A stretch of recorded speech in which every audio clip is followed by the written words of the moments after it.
she said! Let them eat cake. Who took the bomb? We're getting screwed, man. Every time we turn around, we're getting screwed. Oh, the revolution's going to be through podcasting for sure. That's the only way we talk. It's the little guys that take the brunt of everything. It's got to stop. Peasants, man. We're just peasants. Every one of us. You watch those old movies, you see the peasants in the background with the kings and queens walking around. We're those people. We're those people.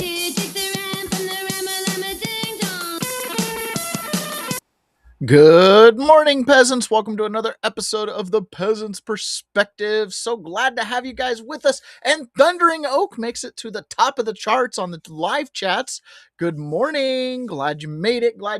I am again broadcasting from the home office.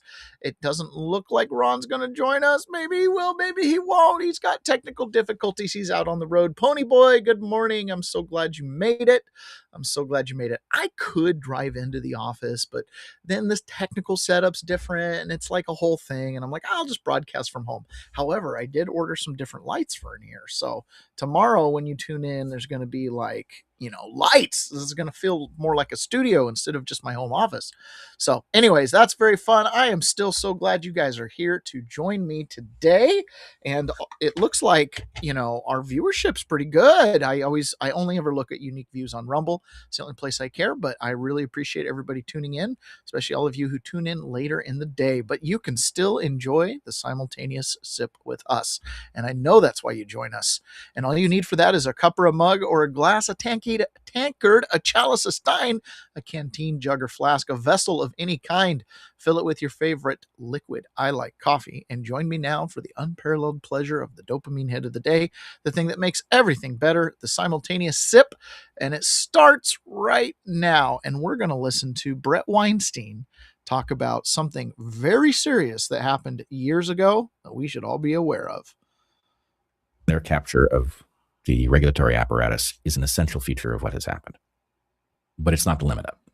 Something detests our freedom and is targeting it systematically. It is habituating us to having our rights turned into privileges. Those two things don't feel very different. If nobody says you can't do that anymore, you still feel like you have a right. But, for example, the NDAA of 2012 contained two provisions that said, until the end of hostilities in the global war on terror, we can pull you off any street in the world. We don't have to admit that we have you. You don't have the right to see a lawyer, to see the evidence against you, to confront witnesses against you. All that has to happen is the executive, the president, needs to decide that you're a terrorist or a supporter of them. So just some kind of danger. Right. Now, my point would be, we don't even know. In fact, a federal court said that Chris Hedges had reason to fear that he could be targeted with that provision because he had interviewed terrorists. So the federal court actually ruled that. But it was also in the course of that ruling decided that we didn't know whether this provision had ever been exercised against anybody, because how would we know? Yeah. Just somebody's missing. Well, lots of people are missing. We don't know if any of those are missing because of the provisions of NDAA 2012. But my point is, as far as I can tell, all the rights in the Bill of Rights became privileges the day that Barack Obama signed that law, which happened to be December 31st, signed it from Hawaii late in the day. And the importance of that, he didn't have to sign it then. There was no reason that it had to be signed by the end of the year. But by signing late in the day on New Year's Eve in Hawaii, the rest of the country was already drunk and it didn't show up in the New York Times the next day. So anyway, point being, you had constitutional rights. The day Barack Obama signed that document, those rights, with the exception of your Third Amendment right not to have soldiers quartered in your house, every other constitutional right you had got demoted to a privilege. And on January 1st, it felt the same. So the point is, it's a very subtle process by which things as hard won as our top 10 enumerated rights, those things can be demoted without you even noticing, even though a tremendous amount of blood was spilled just to attain those rights in the first place. This is why I say we live in a post-constitutional order. That's one thing. I don't know if you know, but also in that same NDAA, they repealed the Smith-Mundt Act, which had been in place for 70 years, which prohibited the CIA from propagandizing Americans. Yep. Okay. As if they hadn't been doing it before that repeal. I know, but the point is they said this, and then they said, but don't worry, we're not setting up a program and we don't have any funding for it. Well, in 2015 and 2016, they set up the program and funded it. 2015 and 2016, they set up the program and funded it. Oh, I know, not the funny giggles that we usually get with the simultaneous sip. Doug Wyatt, good morning. Glad you made it. John Atakis, good morning. Pray the Rosary Daily, good morning. I'm so glad you guys join me every morning for the simultaneous sip and for the show. I really appreciate it. John Atakis, wonderful and not smoky day in Panama City, Florida. Well, I hope you're enjoying it. I'm still wearing a hoodie. I did a conference call with some people yesterday, and they were down in Georgia, and they're like hot and muggy, and I'm up here in a hoodie, and I got my heater on. I'm in a basement. Fair enough. It's a little chilly.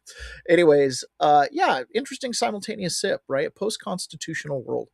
Now, I'm familiar with that 2012 executive order. Ron Cleaver says, "Hardy har har. Hey, glad you made it, buddy. You got the link if you can make it at all. You got to find yourself a computer or something. You got to figure out a way to get on here." So anyways, I was familiar with that through the Smith-Mundt Act, right? The fact that Barack Obama allowed the CIA to propagandize people. Oh, but don't worry, we're not doing it. We don't even have a program or funding. Well, 2015, 2016, they did. Think about the timeline there. 2015, 2016, they did. So that executive order, which stripped away all of your constitutional rights, converted them into privileges, because if they declare you a terrorist, then they can take all of those rights from you, right? Remember, I kind of went on the front line in this whole thing by choosing to go to the Capitol on January 6th. I poked my head up and I said, I object. And, oh, he's a terrorist. He's objecting to the system. And they came at me, right? Remember, it wasn't just that I got arrested. I didn't just get a $50 ticket. It wasn't just due process and, normal course of order process of law. I got a full indictment with an obstruction of Congress charge, 20 years, felony. Then and I avoided some of the most painful parts because I walked straight into it, turned myself in, the whole January 6th thing. But then on top of that, right, IRS came after me. I got put on the no-fly list. I went to a protest, and all of a sudden I'm on the no-fly list. That's for terrorists. That's for terrorists. Okay, the no-fly list. Your right to travel, which I guess is a privilege because we do it through air travel, which is like, all private travel at the end of the day. Anyways, I lost my right to freely fly, put on the no-fly list, amongst other things. A couple of, debanked. Yeah, you lost the right to bank at Wells Fargo. Okay. Sorry. I mean, my understanding is Wells Fargo, like, banks murderers and just recently settled for spoofing people's accounts. Like, holy cow, talk about who's a real threat to national security. Wells Fargo's committing identity theft left and right. Anyways, the whole thing is just, which also makes you wonder, were they facilitating illegal immigration with these spoofed accounts? Like, oh, here's a free account, Mr. Illegal Immigrant. I'm just connecting dots. I'm not saying there's any truth to it, right? But really serious stuff here. So Barack Obama did that. Who was working with Barack Obama vis-a-vis intelligence? Who would care about expanding powers of surveillance because of the justification of terrorism? Well, who was working with him? Well, John Brennan was in the CIA with Barack Obama. They set up the propaganda arm to propagandize the American people in 2015, 2016. Why would you propagandize the American people? To advance some sort of a narrative. Okay. So a lot of this you guys are familiar with. I just want to remind you guys of the story because today Anthony Fauci is taking the hot seat and he's already getting a bunch of stuff going on. In fact, I've got it playing on over here on a different monitor. Here, Langford is grilling Anthony Fauci. Tomorrow we'll probably have quite a few clips from this. But I want to remind you, it's Barack Obama who, if you follow the show, we go back in time and we allege was one of the first presidents that was fully installed through the election apparatus that was controlled by the Venezuelans. In fact, the allegation made by Patrick Byrne and supported by Gary, the former CIA station chief, blah, blah, blah, is that in 2008, when Barack Obama won the Iowa caucus, that election was rigged through the election machines. And that's what got Barack Obama the momentum over Hillary Clinton, who had different paymasters, right? But Barack Obama was essentially, let's just go the farthest we can go, an allegation. He was essentially an intelligence creation Manchurian candidate, committed communist. Okay, let's just throw all the labels out there. Just hyperbolically, let's just pretend that the truth is stranger than fiction and that's the story there. how would the story wrap up, right? So they set up a situation where you have no constitutional rights. They can spy on you. They can eliminate you. You've got John Kiriakou, who makes the allegation that Barack Obama and John Brennan had a Monday morning kill list, right? They would present a kill list where they would presumably use these powers that they had granted themselves to go out and eliminate people. God's Army Brat says, one of the parents always asks when I became so political, I tell them Obama did it. We were watching a sitcom yesterday, so I think it's called Last Man Standing or something like that. I can't remember. It's a funny show. It's a family show. And anyways, the father-in-law moves in and his go-to line is, Barack Obama did it. You know, that dang Barack Obama. He blames Barack Obama for everything. Anyways, Barack Obama did it. Okay, so Barack Obama is installed into power. This is the thread that we've pulled on through Emma Robinson, Patrick Byrne, and of course observing what Donald Trump has said. So then we get to the point that all of a sudden now it's 2015, 2016.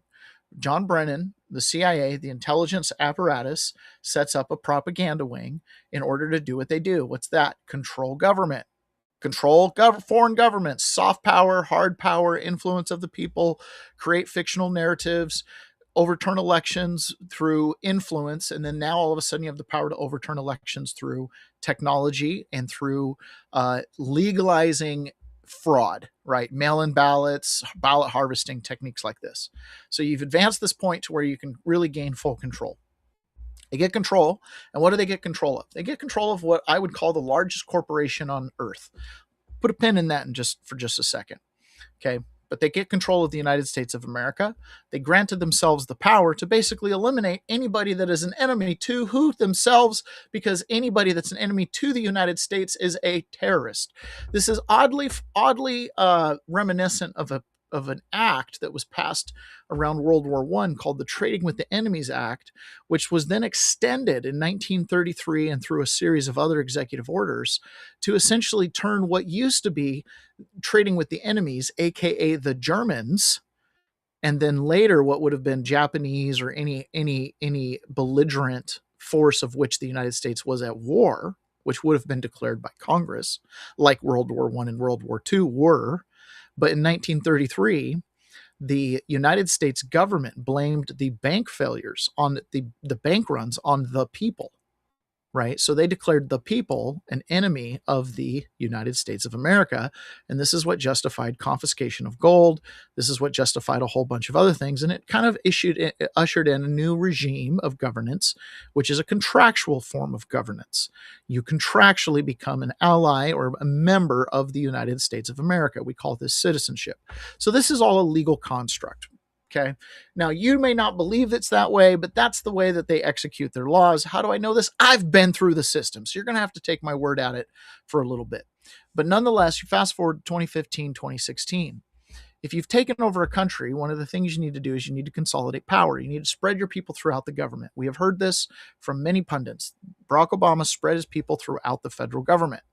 Okay. And they took over little institutions, which had already been captured by corruptocrats.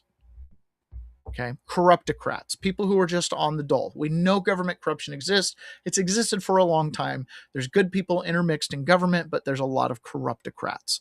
So the corruptocrats are easy to replace because they're easy to buy off, and you can replace them with ideologues, people who are committed to the cause. And we see this. We absolutely see this. This is where the deep state resistance comes in. This is where James O'Keefe undercover videos validate anecdotally all of these super suspicions we have. And it's even worse because he's going on these blind dates with people who have government positions who would be in the exact spots where they would need to be to offer resistance.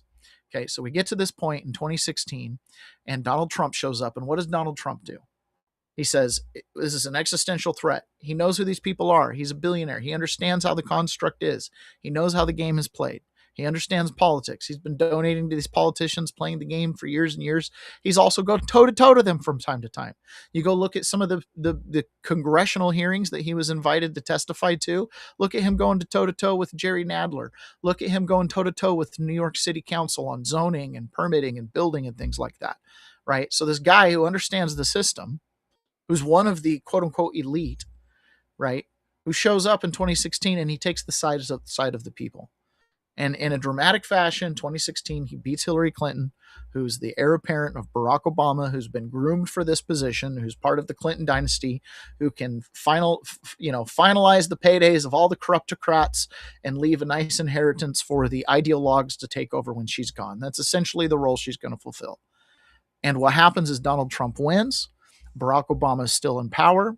On January 5th, 2017, Barack Obama meets with his upper staff, the FBI director, James Comey. He meets with John Brennan. I believe James Clapper was there. I believe Susan Rice was there. Okay, there were a whole series of people that were there. And then in that meeting, they agreed to take what was Russia disinformation that was paid for intelligence by the Hillary Clinton campaign. She paid Fusion GPS to drag up information on Donald Trump. They took that Russian disinformation and they decided to turn it from a dirty political op into intelligence, and they fed it into the media.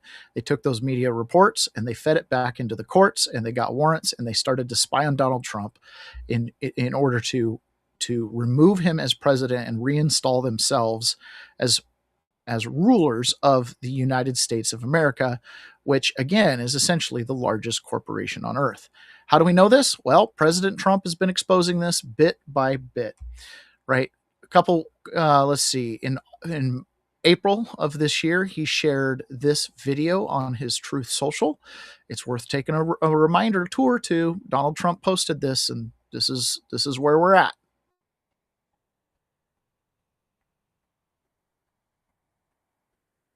Should shake every single American in their shoes.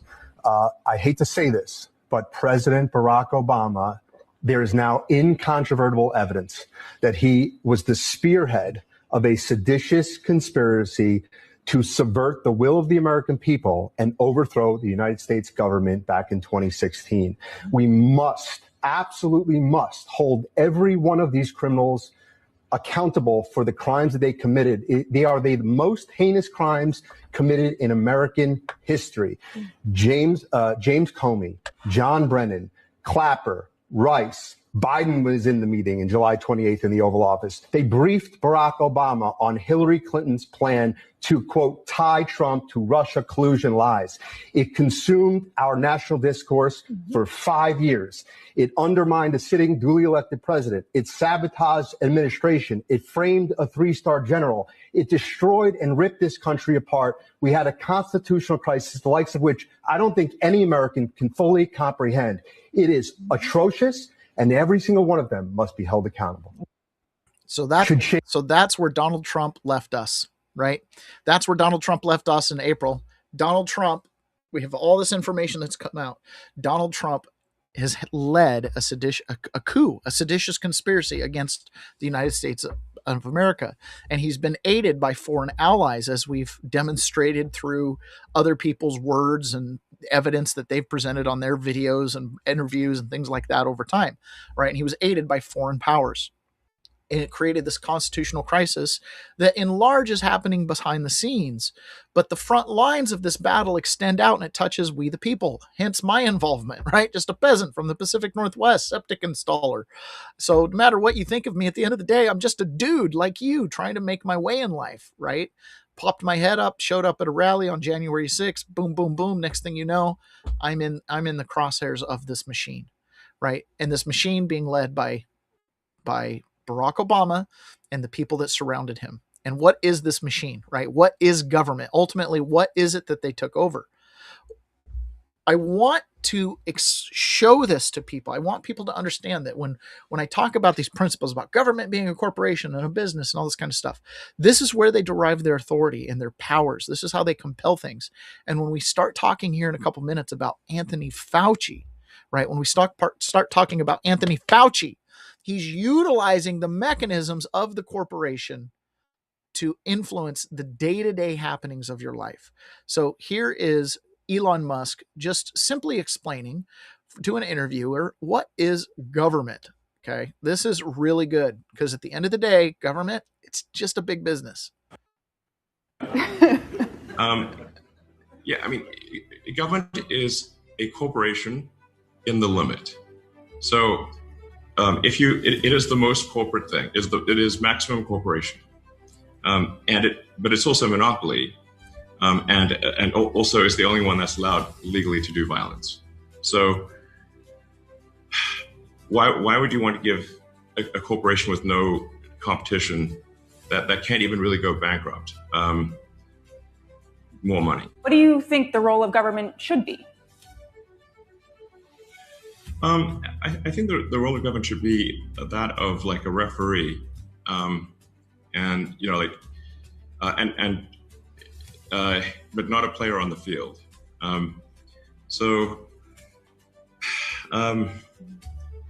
Generally, government should, I think, just try to get out of the way and not impede progress.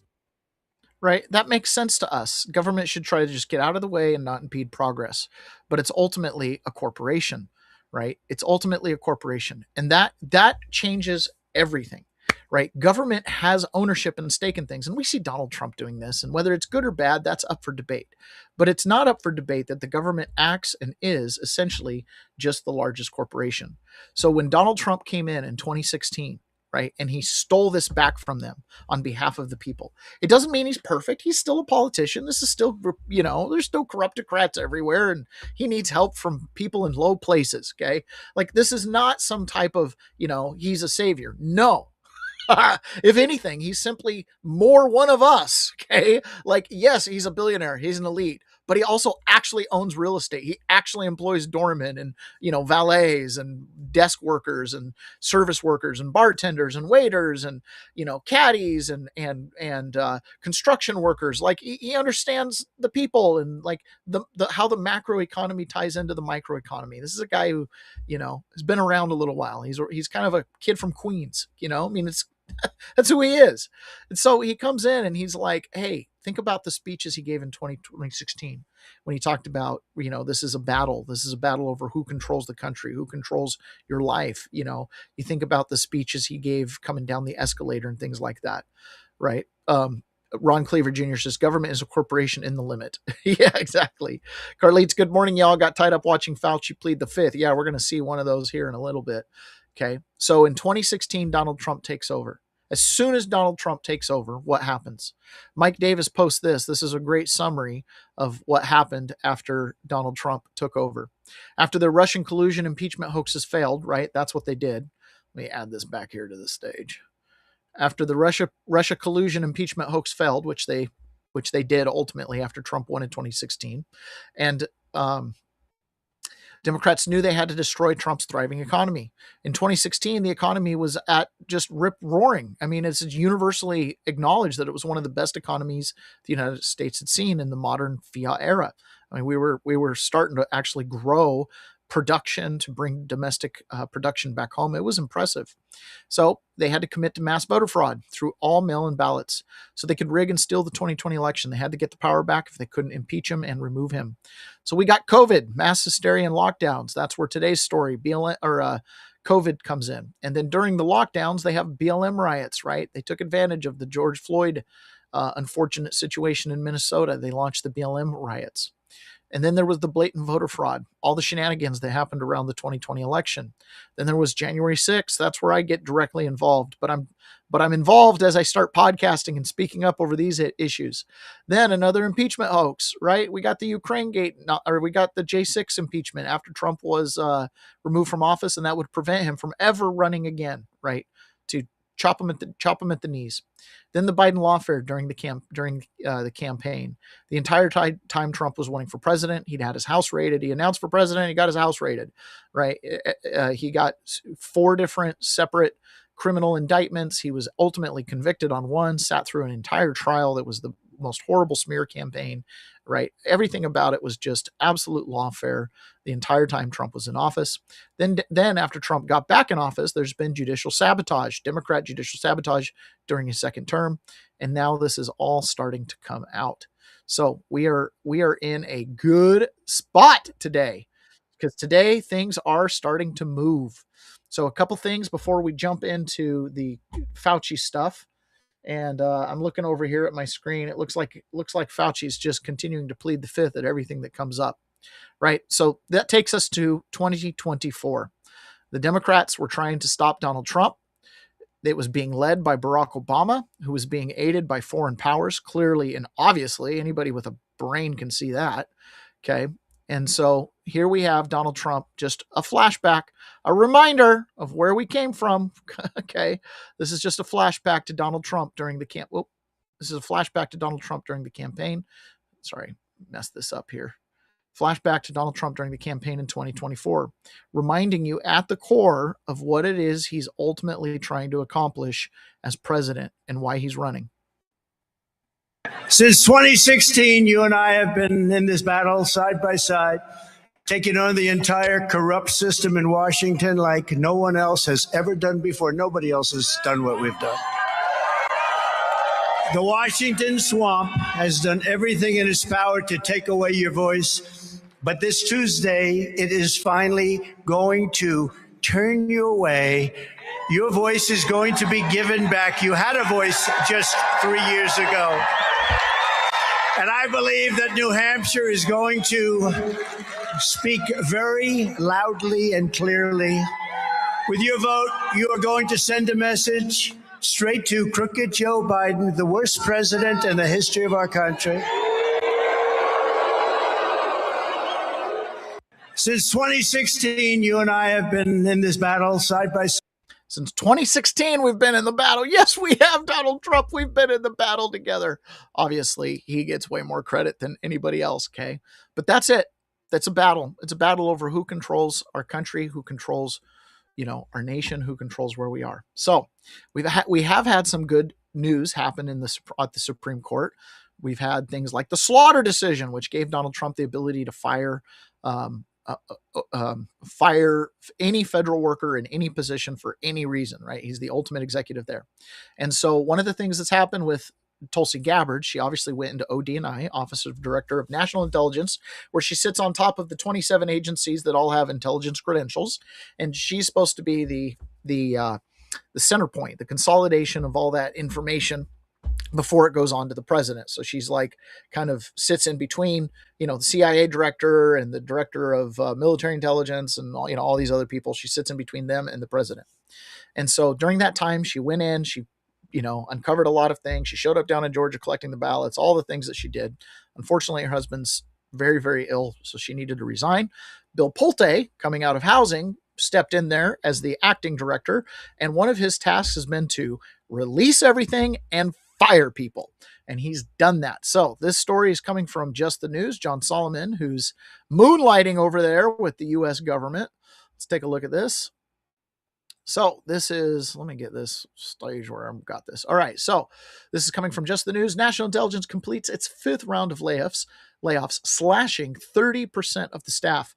Pulte said the level of staffing at the agency is down 30% from where it was just a few weeks ago. After several rounds of layoff, former National Intelligence Tulsi Gabbard laid off 500 people herself, which the office said at that point was 30% of its staff. So he's fired another additional 30%.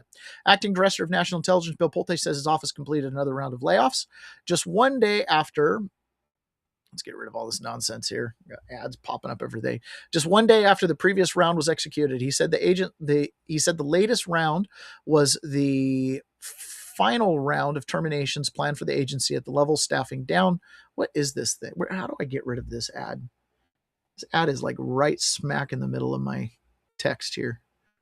What is it? Exclusive footage. They tried to hide. I don't give a crap. Okay. There, it went away on its own. The intelligence committee. The intelligence community must protect people and not political whims of the bloated and corrupt elite class, Pulte said on X. Monday, Pulte announced that the Office of Director of National Intelligence completed its fourth round of thoughtful, measured layoffs. Not clear exactly how many people have been laid off during these rounds. Pulte took over from former DNI Gabbard. Gabbard said she had laid off 500 people, which a fact sheet from ODNI at the agency stated was approximately 30% of the agency's workforce at that time. So Bill Pulte came in, and who did he wipe out? Probably a lot of these apparatchiks and ideologues that got left behind and embedded by Barack Obama. Probably people that were involved in covering up everything from the people that were involved in covering everything up, from China's involvement in the rigged elections, to people that were involved in COVID, to people that were involved in everything, right? Everybody could have been potentially on the chopping block. And additionally from that, the Supreme Court weighed in yesterday on a injunction that a California San Francisco judge had put on Trump's ability to fire everybody. So again, the Supreme Court affirmed that Donald Trump could fire anybody you want. This is Rick Davis and Steve Bannon talking about what Trump should do. And I think this is coming. I think this is campaign promises, right? It took a while to get here. There's been a process, but we're at the point where the gloves are off, right? Now the question is Trump going to strike and do mass layoffs and firings of these embedded corruptocrats and ideologues in government? It's another example of a radical judge that put a stay that tries to, what they're trying to do is at least block and slow down, but it has been lifted. So now you can Russ vote in the team. You can go to the mass firings. Of course, it's going to be challenged again, et cetera, but the Supreme Court is showing us a path to what you've been saying in the years in the wilderness, the Article 2 powers of the President of the United States, numero uno, he's chief executive officer of the government. He can hire and fire anybody, including these tangential agencies. He can, the appropriations bill is a floor, not a ceiling. He's got the authority to do this. The courts are backing us up. Isn't it now more than ever to let's drop the hammer, do some mass firings, and have them bring it, baby. You want to get people jacked up? Have a mass layoff of the federal government and let them go back to court. Okay. Let them go back to court. Let's just do it. Let's just do it. Let's just fire everybody. I get that pause. Let's just fire everybody. And it's right. He has the chance. He has the chance to do it. Totally. Okay. Let's go to the chats here. Let's see. God's Army. Already said you're late, got up watching Fauci plead the fifth on every question. Carlitz also said he's Donald from the block. Yeah, that's right. That's who Donald Trump is. Thundering Oat says, wait, I thought Fauci couldn't plead the fifth because he was pardoned. Is that false? And John Ateca says, why plead the fifth? I thought he has a presidential pardon. Yeah, same that at Thundering Oak said. The question about the pardon. I am going to address this. I'm going to address this very specifically. In fact, this will be a great lesson for all the peasants about your self-evident unalienable rights and the presumption, the premise that your Fifth Amendment can ever be waived and that you don't have that right, how that is a false premise. So I'm going to explain that when I show a clip on Anthony Fauci pleading the fifth. So just hang on with me for a second here. It's going to make sense when I get to it, and I'll answer that question in great detail. Okay. So, but I did want to, say that we're right there now at our Anthony Fauci stuff. Okay. So Anthony Fauci got called to Capitol Hill today. And while he's on Capitol Hill, he's going to have to answer a lot of questions. And there's been quite a bit that has happened over the last little bit that's come out about Anthony Fauci. So we're going to take a little, let's see here. Hold on. I want to make sure I got this all in order. I'm missing something. Okay. So we're going to take a little walk here. We're going to talk about Anthony Fauci. So this was Donald Trump this morning as Anthony's getting called to Congress. Donald Trump called in to Fox and Friends, and he posted a tweet or a Truth Social that says this. You guys can barely read it there. I can read it for you. It says, many more people died of COVID under Biden administration than under the Trump administration. Always the cop-out. Operation Warp Speed was a spectacular success. If you think the vaccines were good, I hate it when he touts his Operation Warp Speed success. Yeah, you controlled government and got them to act really quick. It was Warp Speed. And it was probably better than dragging, the development of the vaccine out for 4 years.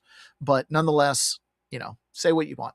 In fact, many say one of the most successful things ever done by an American president. I overrode Fauci on this. His ideas were crazy.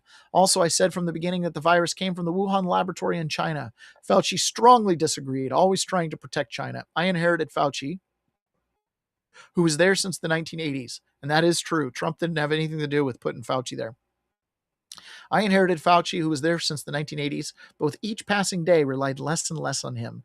He made too many bad calls, like on masks. Remember at the beginning, he was an anti-masker, and then he switched to a super masker.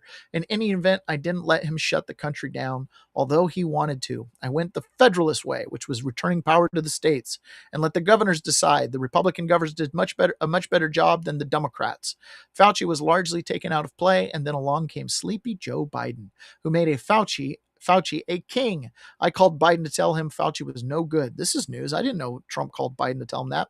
Was no good. Either didn't have a clue or was dishonest. The call was received, but sadly not acted on. Biden went on to give Fauci vast destructive power and the rest is history. So this is him on Fox and Friends. Personally as a person, but I didn't agree with what he was saying or what he was doing. And when Biden came in, he inherited him and he gave him a tremendously high position. And then he gave him a pardon.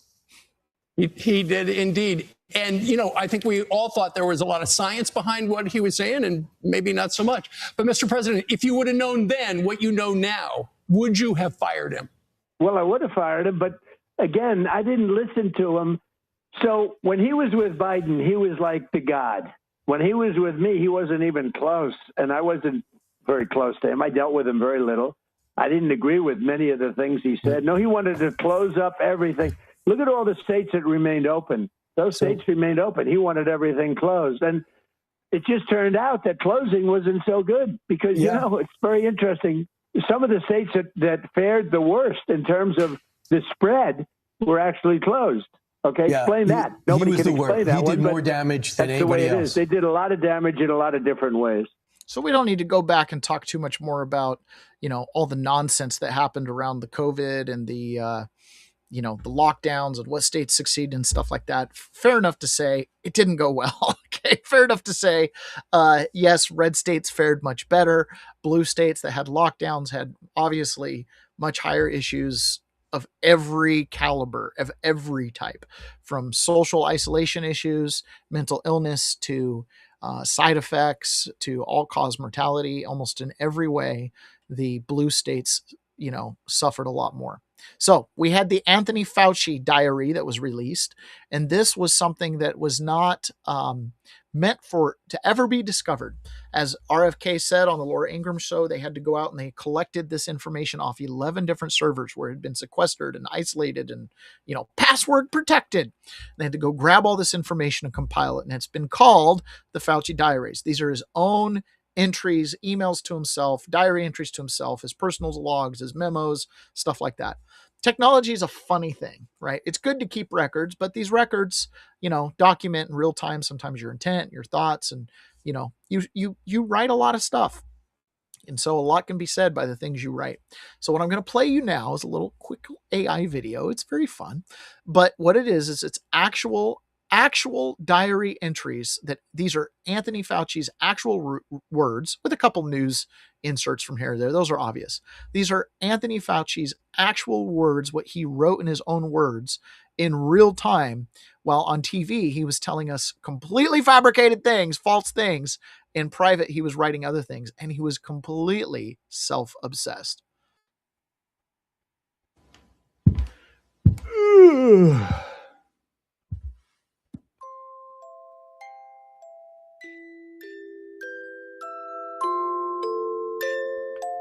February 8th, 2020. This is acting like a bad influenza. The case fatality rate is more like 0.2 to 0.3% rather than 2%. Big day, 142,539 global cases, USA, and 2,188 cases with 58 deaths and 662 new cases. I did all 5 Sunday shows today. All went very well. I spoke with New York City Mayor Bill de Blasio and convinced him, based on what I was saying publicly in my conversation tonight, to close the New York City schools. I got vaccinated. You're saying I could get this? These delicious fries? Wait a minute. But there's also a burger element to this? I went on to tell him he should close the bars and restaurants in New York City. He said that he would base this on my recommendation. I had a similar call with Ann O'Leary, the chief of staff of Governor Gavin Newsom of California. Ann said that based on my TV appearances today and yesterday, the governor has decided to close the schools in California, as well as the bars and restaurants. I apologized. We had dinner, 4 o'clock dinner in an orange-tiered county. We're not telling people they can't eat, but indeed, I made a mistake being with a few extra people beyond the guidelines that I've been promoting, which is outside the household. March 21st, 2020. The situation with my national and international fame is explosive and really unimaginable. It is not hyperbole to say that today I am the most famous and talked about person in the country and one of the most recognizable persons in the world. March 22nd, 2020. Cases continue to soar. 30,000 in USA with 400. Press is going wild with me. April 7, 2020. Press still hot and heavy about me. Multiple stories per day directly or indirectly involved. October 23rd, 2020. Had dinner at my home with Jake and Jennifer Tapper. Relaxed, good time. Jake clearly believes that Trump is totally nuts. November 26, 2020. Thanksgiving. Went on walk and was mobbed by well-wishers who wanted photos with me. February 8, 2021. Important point is that the vaccines are protecting against severe disease. Kate McKellen played me again on Saturday Night Live. November 5th, 2020. Got call from Ron Klain. Biden wanted me to know that I am his point man. I told Ron that I cannot wait to work with him and Biden. Oh my gosh, I'm missing Ron. If he was in studio with me right now, he'd be dying. Oh my gosh, isn't that great? Oh, Ron Klain, that I would be happy to work for him. Okay, so Fauci heads to Capitol Hill. Rand Paul got stopped in the congressional hallway, and he got asked about Anthony Fauci and his testimony. Now the question comes up, right? What happens if he pleads the fifth? Testimony that starts shortly to invoke the fifth here. I mean that's a defense he can. I think the American people would be very disappointed if that happens. Somebody works for 40 years for government. I think they have an obligation to explain to Americans how was the decision made, who made the decision, why was the decision made to fund dangerous research in Wuhan, China. It was in a lower level security lab, a lab that didn't have adequate security. These were dangerous experiments. A lot of people think this began with COVID. It began 10 years before. It began with the question of whether we should allow experiments to gain function to the avian flu. People talk about the avian flu. 10 years ago, they made it more transmissible through the air to mammals through an NIH-approved funding that Dr. Fauci supported. This is a big discussion that needs to occur. That's right. So we are going to be hearing about just that. Did Dr. Fauci fund the gain of Fauci? And he's going to be asked to testify. And if he takes the Fifth Amendment, Rand Paul's like, hey, he owes it as a government worker for 40 plus years. He owes it to say the truth. That's the case. I agree 100%. We'll talk about the Fifth Amendment. What happens if Dr. Fauci testifies, today, and he does plead the Fifth Amendment? So on Fox News, John Yoo, who's the former assistant attorney general, he was asked this question, and this is the answer he gave. So let me get this right. What is Fauci's implication if he takes the stand and he ends up pleading the Fifth? Expressed by well-known virologists, go down and down, down. He's either lying then, or is he lying to his diary? Who is it? And tell us now. And you're right, Brian. He can't claim that the pardon would cover any of his answers now. You can only be pardoned for lying to Congress from before the pardon. If he commits a lie before Congress now, he'll be committing a federal crime and could be prosecuted. I mean, he's saying, I didn't shut anybody down. I never shut any schools down. And then we find out in his diary, spoke with Bill de Blasio, mayor of New York City, convinced him, based on what I was saying publicly in my conversation, to shut down New York City schools. Had a similar call with Ann O'Leary and Governor Gavin Newsom of California. Between our conversations and our TV appearances, he shut down the schools. So what are you saying? You had nothing to do with the shutdowns that in retrospect were totally unnecessary and kids were never in danger? Look, he's obviously running from this. This is one of the greatest public policy disasters in the history of the American Republic, where experts like him overreacted to the virus, shut down the economy at cost of hundreds of billions of dollars, interfered with the everyday lives of every single American, and infringed on all of our individual freedoms. And so now, of course, he's trying to pretend he had nothing to do with it.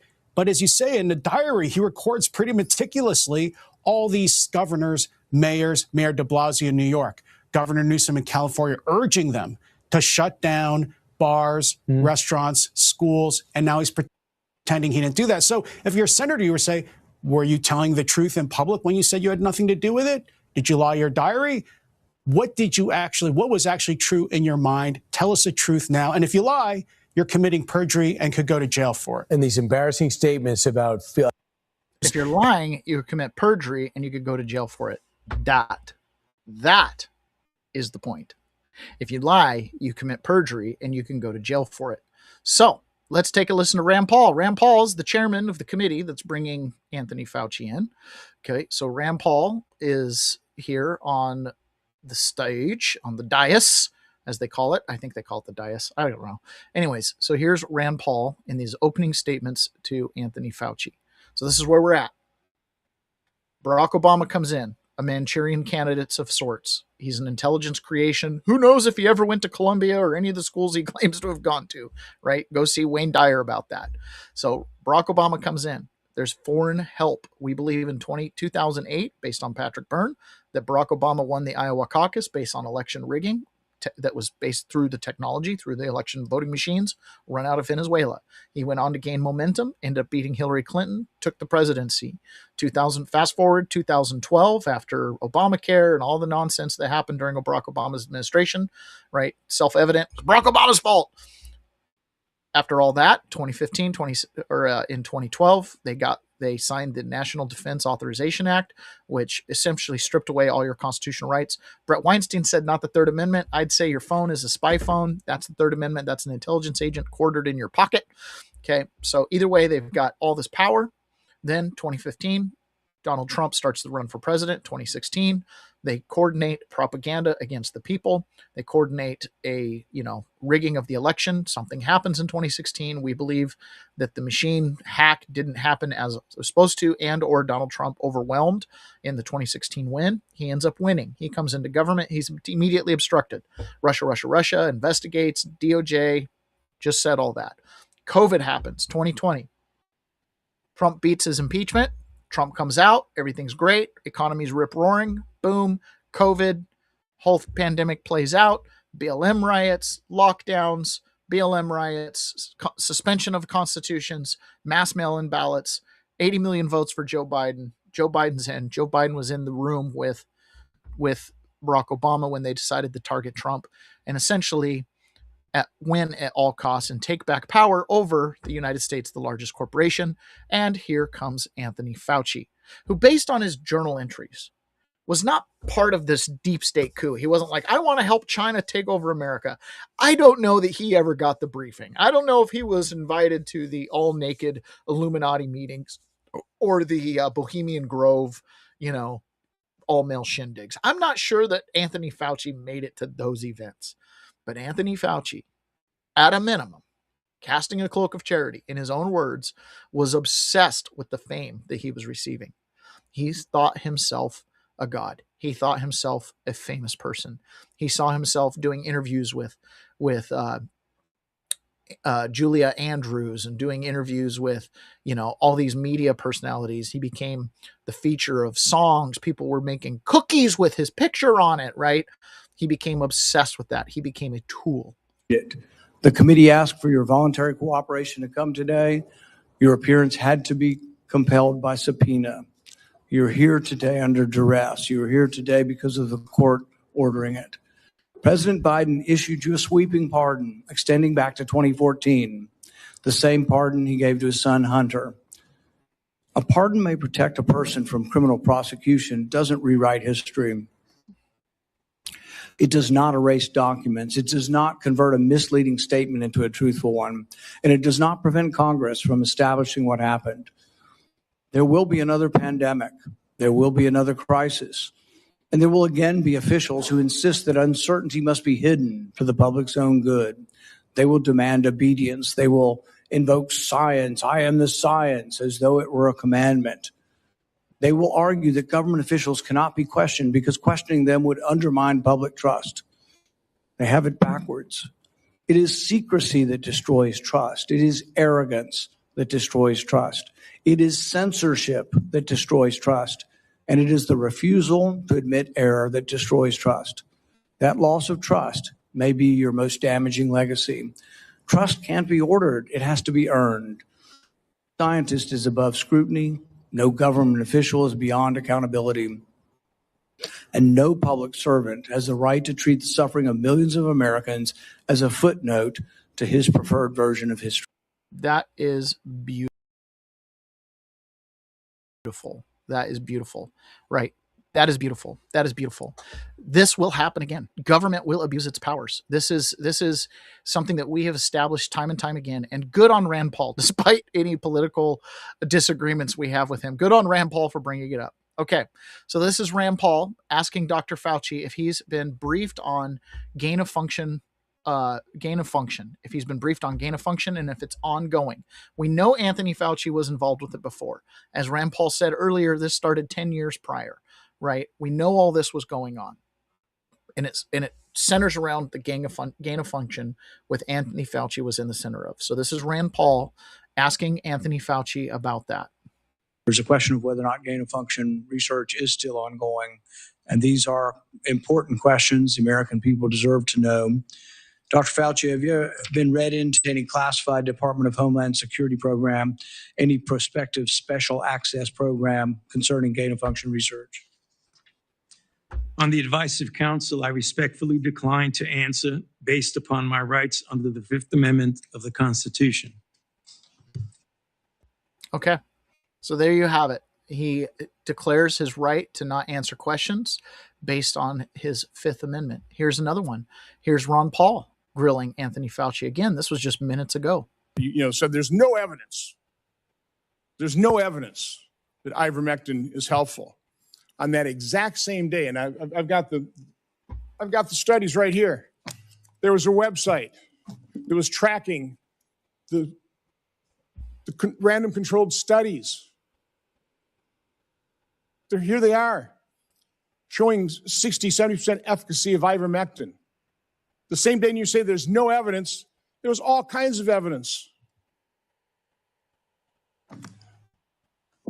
Loved ones had to go to hospitals, had to sue hospitals. Just, would you try it?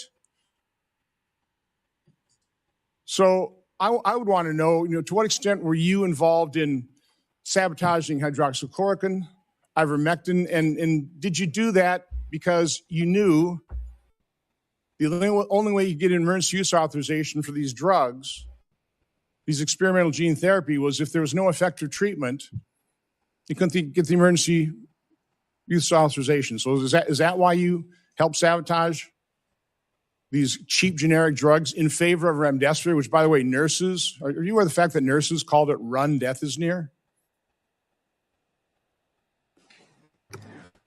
On the advice of counsel, I respectfully decline to answer based upon my rights under the Fifth Amendment. There it is again. But I thought he didn't have a right to the Fifth Amendment. I thought it was privileged. Well, we're gonna have to check that premise here in just a second. So here's the deal. The way the Fifth Amendment works, and this is really important to understand. This is listed amongst many self-evident, unalienable rights. What that means is it is a right that cannot be taken from you. And it's self-evident because it's self-expressed. Nobody can do anything about it. And what it's rooted in, your right to not self-incriminate yourself. It's rooted in a maxim of law that says no man should be compelled to testify against his own baseness or his own wickedness, which is another way to say you're not obligated to say anything negative about yourself. And this is rooted in the fact that you're not obligated to say anything. Okay? The right to control the words that are coming out of your mouth is a human right. It is self-evident. It is unalienable in the fact that you can tell me what to say, and I can choose to say it or not. And I can express that right all the way to the point of completely remaining silent. So what the Fifth Amendment does is it says that you can't testify against yourself, because if you do, your words can be used against you. So in a situation like this, previous to these events, obviously Fauci lied. He lied to the people on TV, and he lied to Congress. Lying to Congress is a crime. He was then pardoned of all of his crimes. Okay, so they can't convict him of that. So if he admits to lying, he just admits to it, and he can't be prosecuted for admitting to lying because of the pardon. So the idea that, okay, well, you don't have a Fifth Amendment, then you have to say the truth. You don't have to say your name. That's the point. The Fifth Amendment is self-enforced. It is not a right granted by government. This is not the Inquisition. They can try to torture it out of you. You can still choose to say what you want to say or not. You can choose to lie. If they want you to say something, you can choose to say it. Okay. Fifth Amendment. Okay. If I want to testify against myself, I can. If I don't want to, I don't have to speak. That's the Fifth Amendment. So I think it's important for us to understand that, because the Fifth Amendment right extends to all of that, right? So here, Anthony Fauci, who's taking the Fifth Amendment to things, some of the things he's taking the Fifth Amendment to, we would consider outright ridiculous. For example, here's Anthony Fauci taking the Fifth Amendment to a question that is pretty simple. The committee, why you chose to fund this dangerous research in China.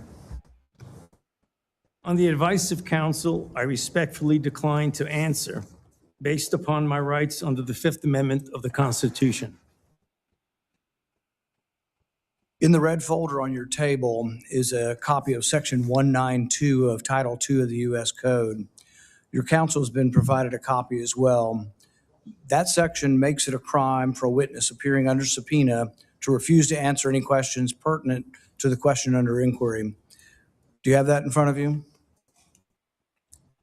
On the advice of counsel, I respectfully decline to answer based upon my rights under the Fifth Amendment of the Constitution. Let the record record that the witness has refused to answer whether there's a folder in front of him based on his Fifth Amendment right.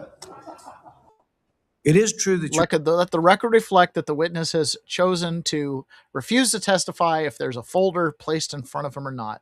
Again, you can choose what words come out of your own mouth. That's the point. And I support that. Okay. I totally support that. However, it doesn't mean he can't be punished if he does testify wrong, or if they find some other cause, which Rand Paul's going to warn him of here in a couple seconds. Here is Anthony Fauci's attorney, who's going ballistic to the point that he gets removed.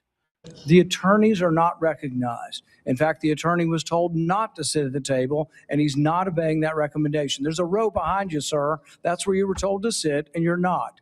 And now you're disrupting the proceedings. And so, look, this is the way Anthony Fauci wants to be remembered. For a lawyer not listening to the rules. That's the way you want to be remembered, and that's what you're going to do. You are not recognized, sir. Security, please remove him from the room.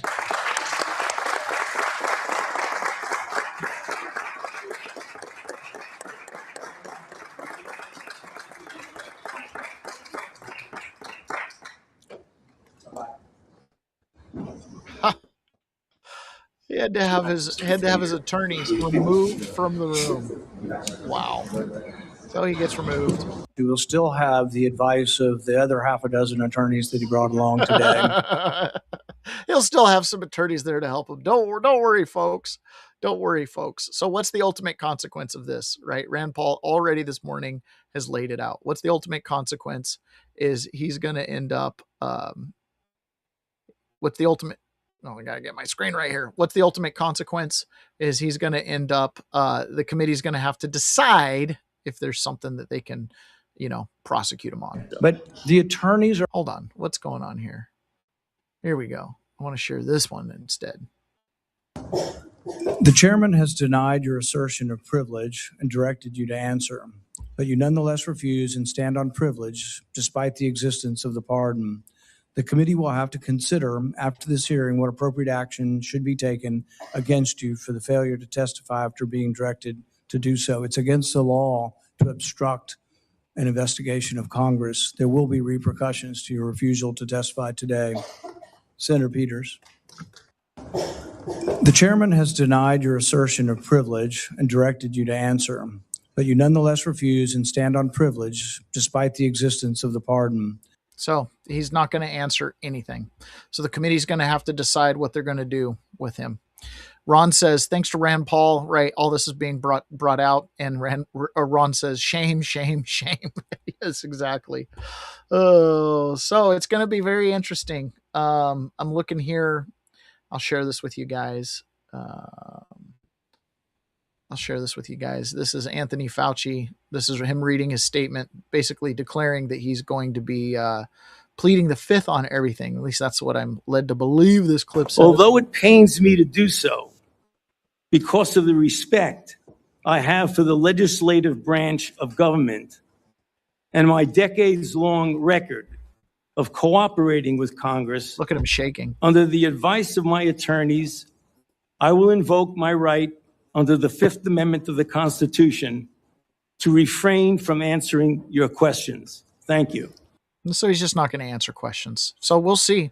We'll see what cojones Rand Paul has, if he's going to make any kind of referrals or anything like that. So there's a couple other clips that are out there. Rand Paul kind of excoriating Anthony Fauci. This is significant, you guys. It's a domino effect, right? The COVID scam is being exposed. All the trust that Anthony Fauci was given, it's being ripped away, right? He did irreparable damage to the intelligence agencies and to the medical apparatus, which frankly, you know what? We had to know the truth of this stuff. So I'm not unhappy. I mean, obviously COVID was a direct effect to millions of people's lives. I'm not unhappy that this is being exposed. I'm not unhappy that we're knowing the truth. I think that Rand Paul is right? This is going to happen again in the future, and we need to be prepared for it. We need to be prepared not to trust, right? That's the key here. Our virtue gets weaponized against you. You need to save your virtue for society and hold your ire for the government is what needs to happen. Ponyboy says, "Dear Diary, today Rand Paul was rude. I sure do miss the auto pen." That's pretty good. That's pretty good. Speaking of auto pen and Joe Biden, right, asking Anthony Fauci to come on and making him sort of a king. One of the other things that came out this week was the tapes of the Her investigation into Joe Biden and the classified documents and all that kind of stuff. So those tapes were exposed. And this is Jesse Waters doing a review of it. I love this so much. So you're going to hear some clips and hear some breakdown. Again, this is the guy that was running the country. Why was he running the country? In my opinion, Joe Biden was the last of the primary corruptocrats. He comes from that Bill Clinton line, right? He's kind of in power over this long Nancy Pelosi, Mitch McConnell, Chuck Schumer, Joe Biden. These guys are the old bulls of the Senate. And even there long before Lindsey Graham. I mean, he predated Lindsey Graham by 10 or 15 years or something like that. Been around forever. He becomes vice president. You've got the new ideologue, the communist candidate in Barack Obama. You've got Joe Biden, the corruptocrat, who can kind of merge these two worlds, pass the baton, so to speak. Hillary Clinton also falls in that category. Although if you follow Dinesh D'Souza and you go watch one of his early documentaries about Hillary Clinton, he talks about how Hillary Clinton was an early adopter of Rules for Radicals and actually wrote a master's thesis, I believe, on Rules for Radicals, but applied to, in Rules for Radicals, he opposed government and she proposed that the radicals needed to go into government. So she did that, right? Her life kind of proved that out. So anyways, Hillary Clinton kind of fit that mold as well. And she was derailed. And so Joe Biden had to come back in as the designated hitter and he had to fill in the shoes. And he did. And while he was the president, we know he was a shadow president. Broad use of the auto pen, really wasn't running government. You listen to what Joe Manchin says. You've surrounded yourselves by radicals. These are those ideologues that are now making their way into government. So the Biden tapes come out and now we know the truth. Fox News alert. We just got our hands on the Biden tapes and now we know the truth. Over 70 hours of unfiltered, raw recordings between Joe and his ghostwriter were just made public by the DOJ. For years, the Bidens have been trying to keep you from listening to these tapes. The Bidens and the Democrats paid lawyers a small fortune to bury them. Why? They're pretty bad. I'm in Munich, but after Angela Merkel, president's working lunch with, hang on a second. It's confusing me. I was going to ask you something else. Oh gosh. I can't think what it is. This wasn't when Biden was president. These tapes are 10 years old. Right after Biden was Barack's VP, he tried to write a book, but couldn't remember a thing, not even the names of his own staff. I had the team that said, including the two guys who I think were with me, were, oh God, the guy at Princeton now, the economist, good guy, was our chief economic advisor. Oh, not Kaufman. Think of his name. And the guy back out at the University of Chicago with a funny name. I'll think of it. Goolsby is one. Goolsby. Yeah, Goolsby is in Chicago. And the other guy's at Princeton. Yeah. I should write the name down so I don't keep forgetting. This proves Biden's brain was fried in 2017. But 10 years later, when he was even more deteriorated and falling asleep during debate prep, this is what the media told you. Start your tape right now, because I'm about to tell you the truth. And F you if you can't handle the truth. This version of Biden, intellectually, analytically, is the best Biden ever. Tapper wrote a book about how everybody knew Joe was cooked, but they had to stop Trump, so they lied to you. They even raided Trump's house for classified documents after Biden bragged about having an illegal skiff in his garage. So this was early on. In 2009, I just found all the classified stuff downstairs. Some of this may be classified, so be careful. Okay. I'm not sure. No more classified, but the next thing I have here is this is classified. This is probably something that goes to the presidential papers. I don't think so. It was in between. I didn't want to turn them in. Right. They prosecuted Trump for the crimes Biden committed and admitted to. Then when Fauci shut down the country, they hid Biden in the basement, flooded the zone with ballots, pulled the big guy across the finish line, and then went on an auto pen bender with spending and DEI. Then an hour before Trump got inaugurated, in the bitter cold, whoever was controlling the auto pen pardoned Fauci. Why? Did Fauci lobby for a pardon? We'll find out tomorrow when Rand Paul asks him under oath. Did he have a guilty conscience? Well, he did fund gain-of-function research at a sloppy lab where a virus escaped and left 1 million Americans dead. He shut down the American economy on a whim, lied about the vax, crushed. Wow. So Biden, right? Those tapes are from him and his ghostwriter who wrote the book for him. And he's here, classified info. That investigation happened under Donald Trump. So the deep state took that information, and rather than prosecute it like they would go on to do Donald Trump, they started to set up a situation where Donald Trump himself became guilty of that same crime. And how did they do that? Because the records archive had the records, called up the Trump administration, former President Trump, and they said, hey, we've got your records, come and get them. He came and got them, put them up haphazardly in his house before they went through them, and then there was a raid.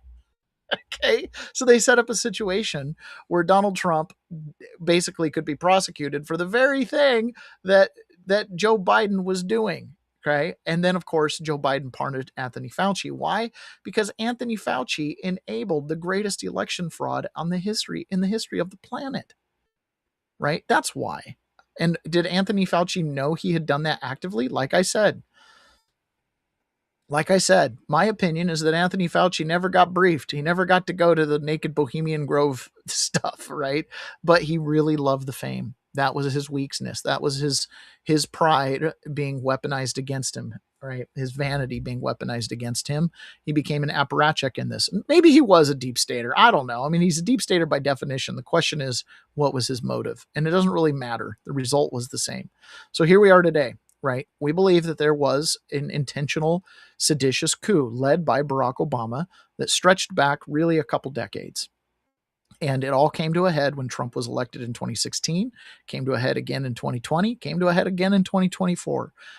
It goes with the presidential election, and with the Democrats comes weaponization of government, and with Republicans comes, it seems like, all-out obstruction. But here's Jamie Raskin, right, one of these congressional deep staters who's being asked about this upcoming election. And if he is a part, this is being asked on CNN, if he's a part of any, doomsday planning. What are doomsday plans? This is pull out all the stops, like accuse Trump of being a Russian agent, kind of pull out all the stops.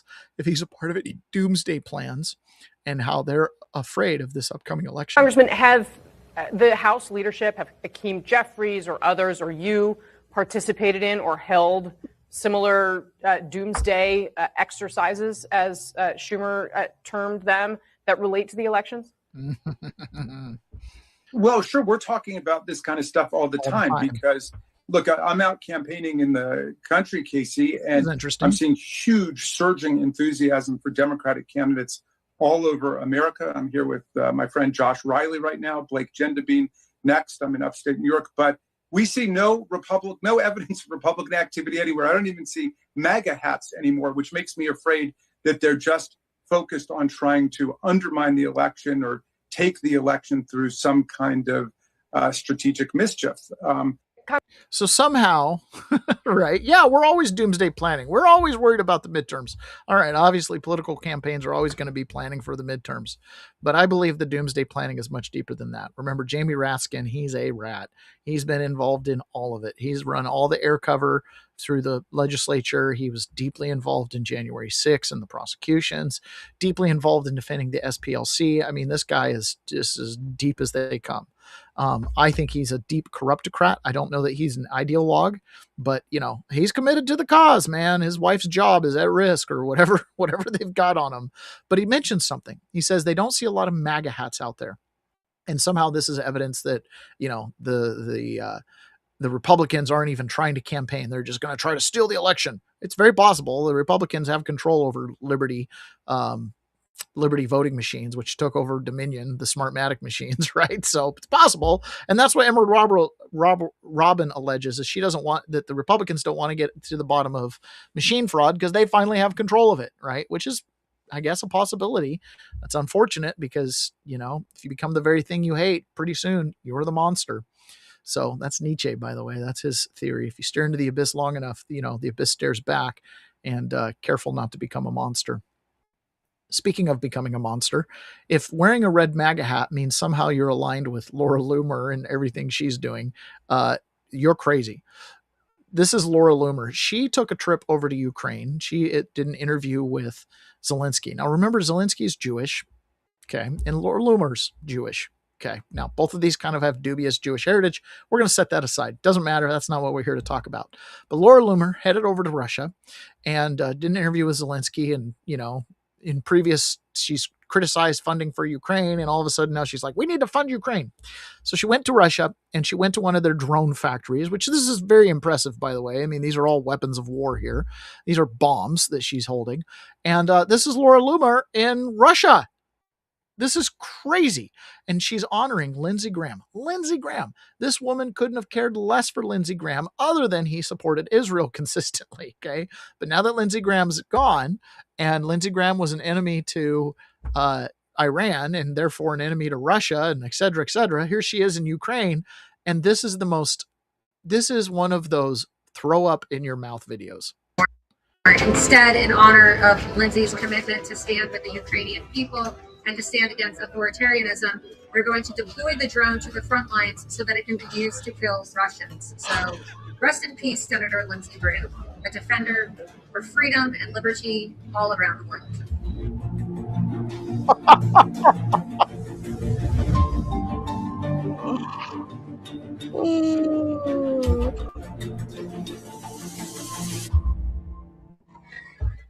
If I die or when I die, please do not kill people in memory of me. Okay. The best revenge is a life well lived. Go live a good life.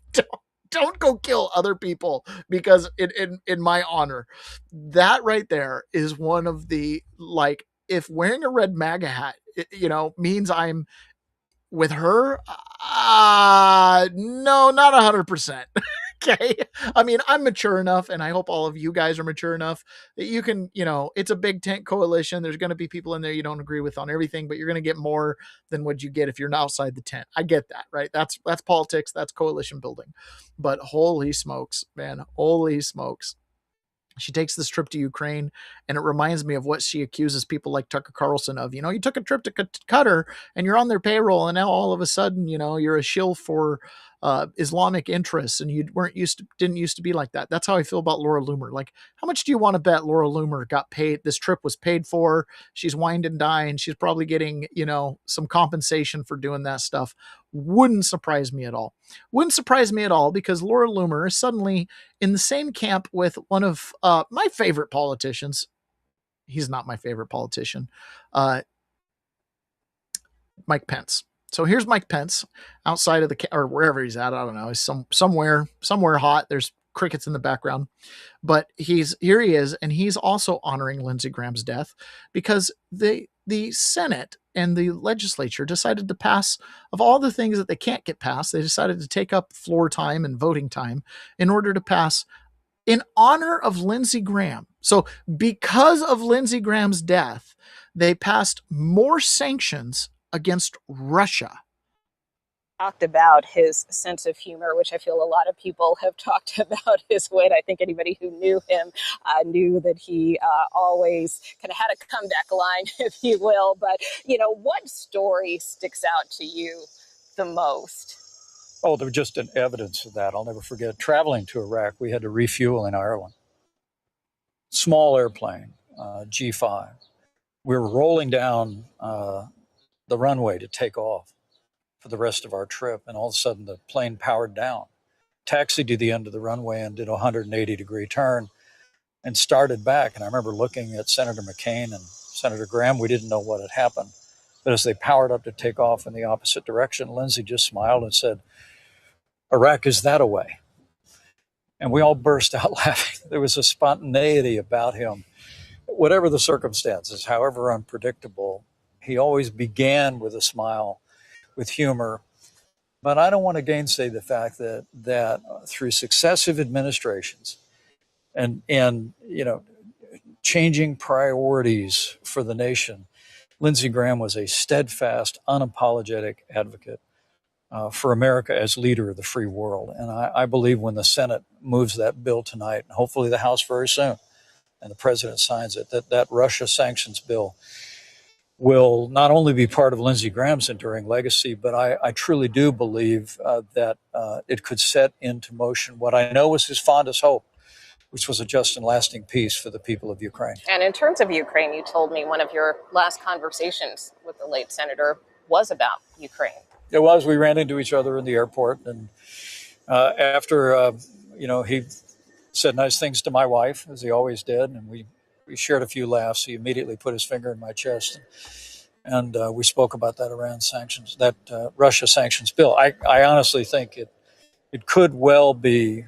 the work of his life if, in the aftermath of his passing, that our nation's capital and the administration step up, put pressure on Russia, and secure a victory for freedom in Eastern Europe and Ukraine. It could be the work of his life if this administration steps up and puts pressure on Russia through the sanctions package. That's what I'm led to believe there, right? Okay, so because Lindsey Graham died, now we're going to get this huge sanction package. So here's Laura Loomer again. All of a sudden, now we're all closely allied with Mike Pence and Lindsey Graham on Russia sanctions. The work of his life, by the way, to finally step up and put pressure on Russia, as if we haven't already put pressure on them. Can we even do business with Russia? If you go there, you're a terrorist. Like, the whole thing. Can you do more? The U.S. Senate advanced Senator Lindsey Graham's Russia sanctions bill in an 86-12 vote. Oh my gosh, that should be the vote total for the Save America Act, not for sanctions against Russia. The measure would slap 100% secondary tariffs on nations still purchasing Russian oil and gas while cracking down on Russia's shadow fleet. Oh my. Ukrainian President Volodymyr Zelensky was present in the Capitol and observed the vote from the visitors' gallery. Oh, of course, a visiting dignitary. The 12 senators to vote against the advancing bill were Rand Paul, hard vote to get, thank you, Bernie Sanders, Elizabeth Warren, Elizabeth Blunt Rochester, Maggie Hansen, Mazie Hirono, Andy Kim, Ed Markey, John Ossoff, Alex Padilla, Peter Welch, and Ron Wyden. Normally, anything those guys vote against, I'm usually in favor of, but, there I am being a classical liberal. It just seems like more problems. All of these senators should be ashamed. Why would they want Russia to get off easy when Russia is assisting Iran with killing U.S. soldiers and they are slaughtering innocent civilians with ballistic missiles? Okay, probably. Yep. Okay, Lindsey Graham's life work, and apparently Laura Loomer's going to pick up the torch. That is interesting to me. I don't care what you say. So speaking of Russia going into Iran and assisting them, Iran is still obviously a massive thorn in our side. And this might be, and again, another one of the reasons why there aren't a lot of MAGA hats out there. Because if you're wearing a MAGA hat, then if that's interpreted as being pro-war with Iran, I think a lot of people aren't. Now, my opinion's clear. My bias is straight. We had to deal with Iran for a lot of reasons. And of course, there were going to be consequences. And oh my goodness, I pray that this thing gets wrapped up quickly.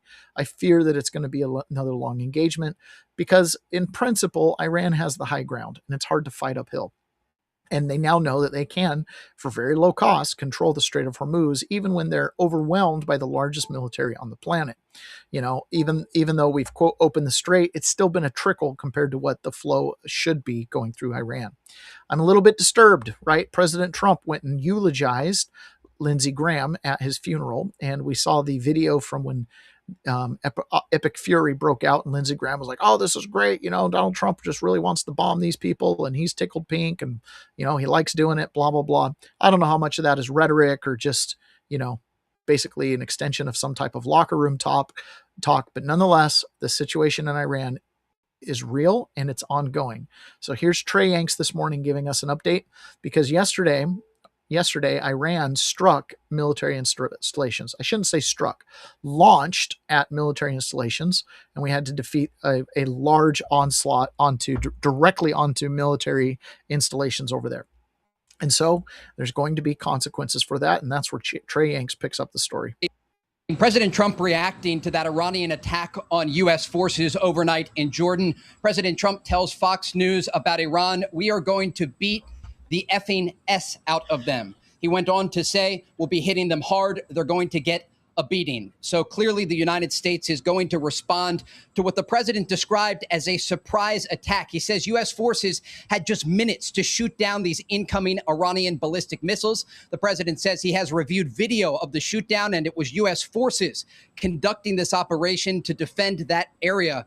He said it was real time. They were calling out coordinates and ensuring that none of this incoming Iranian fire got through. I also asked the president about those U.S. and Saudi airstrikes against Iran-backed Iraqi Shia militias overnight. He says those strikes were coordinated with the Iraqi government. He called these Iran-backed militias a cancer on the world and says he is considering additional warnings against Iranian proxies and their link to the Iranian regime. The president also talked about his meeting yesterday with Israeli Prime Minister Benjamin Netanyahu in the Oval Office. He says it was a great meeting, adding he understands now. It appears that the relationship between President Trump and the Israeli Prime Minister is strengthening. And again, the president called that meeting in the Oval great. In terms of possible talks with the Iranian regime, the president says we're going to let them keep talking. Remember, the Iranians came to President Trump after 13 straight days of U.S. bombing against Iran, asking to meet about the Strait of Hormuz and their broader nuclear ambitions. And those talks are taking place as we speak behind the scenes. And then this surprise attack launched against U.S. forces overnight. And again, President Trump telling Fox News, we are going to beat the effing S out of them, and that U.S. strikes will take place against Iran in response to this surprise attack overnight against U.S. forces in Jordan. Guys? So what's intriguing, too, is we understand the previous attacks were with Saudi Arabia. You know, this whole thing started with Epic Fury with Israel. Do you sense that there might be a comprehensive plan in place, or working on it that would involve Kuwait, Saudi Arabia, UAE, who at various times have taken unilateral action on their own, along with the IDF? It's absolutely possible because the Iranian plan here backfired. By attacking all of these Gulf countries, they built an informal coalition that is now targeting Iranian proxies in the region and even Iranian territory. And we saw that last night on display. Saudi Arabia publicly admitting that they are participating in strikes against Iranian proxies in Iraq alongside U.S. forces. And other countries in the Gulf have participated in limited capacity against the Iranians, targeting some of these coastal areas around the city of Bandar Abbas next to the Persian Gulf, where many of those U.S. strikes took place. And remember, when we spoke with President Trump earlier this year during Operation Epic Fury, he said he was most surprised by the fact that the Iranians were targeting these countries that were uninvolved, that were not striking Iran at the time. And so again, what Iran has done here by targeting these Gulf countries is actually building this informal coalition that is now being used to pressure the Iranian regime. The question remains if these talks will lead to some sort of agreement. But again, President Trump tells Fox News there will be a U.S. response to this surprise attack overnight against U.S. forces in Jordan. So that's where we're at, right? We've got this continuing conflict in Iran, which is not going away. Yesterday at the end of the show, we played the longer clip about the person who's planned bombing runs in Iran for years and years. And this was always what was going to happen, right? They were going to find out they had this key leverage in the Strait of Hormuz, and that is power. That's trillions of dollars. So, any short-term negotiation is not going to be welcome with what's in play. Now, we have to step back. We have to step back from our really narrow focus. Okay. We have to step back from our really narrow focus, and we have to understand government is a corporation. And as a corporation, this fictional entity, it becomes what I have often referred to as a smoke monster. It kind of takes on a life of its own and does its own things and, starts to have its own agenda based on these little factions that control different elements of the smoke monster. And right now, one of the things it's trying to maintain control over is the money system, right? It wants to maintain control over money. And on this show, we've been huge advocates of Bitcoin. And a silver standard previous to that.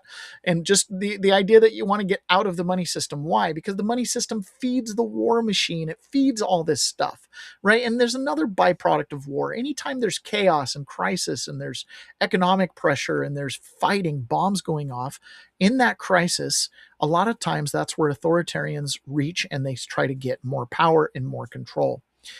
Bitcoin specifically, but cryptocurrency also introduces elements of fiscal sovereignty, monetary sovereignty, where the individual can control their transactions. Bitcoin's incredible, much different than all the other cryptos, but even in their own little vacuum, all cryptos provide an ability to cut out some of the biggest sectors that make money off usury. This is the banking industry, right?